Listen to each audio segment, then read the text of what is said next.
is it's not using its neighboring words around it to see if we can learn something from it. Right?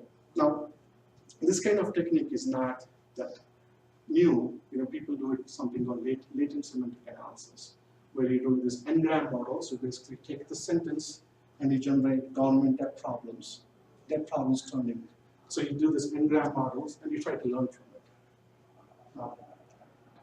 So what the deep learning based techniques learn for those vectors based on some deep learning techniques that can capture both syntactic and semantic features of the code. Right? What I mean is now if you have a vector representation like before, of like oranges and bananas, they actually are pretty close by because they belong to same fruits. So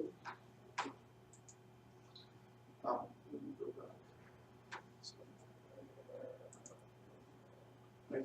Besides, not only that, you can actually perform vector operations on words similar to how you do in math. Right? So in this case, let's say, based on some learning, you have some vector that represents the word apple, right, and some other word that represents apples, and if you subtract them, whatever just a vector-based subtraction, whatever the subtraction value was the same as car minus car, family minus families, or you can do like more multiplications and additions as if you do in a math way. You can actually do it for words too. Was my explanation kind of clear? So when you subtracted them, the remainder is essentially the idea of plural. Right. So this is like this is a pretty big deal, and the way I'm not used to. It's just the space models.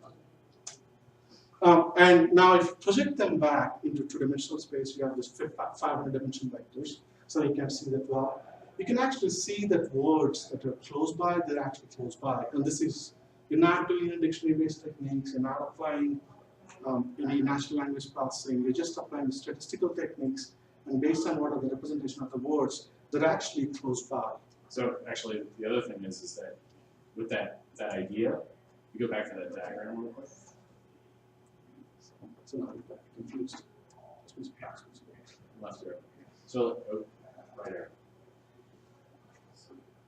Look at the direction between R and is down at the bottom right there, and the difference between the direction between being and been, right? So like one's like up and to the left, they're like on a diagonal, right? So that's like the vector difference between the two of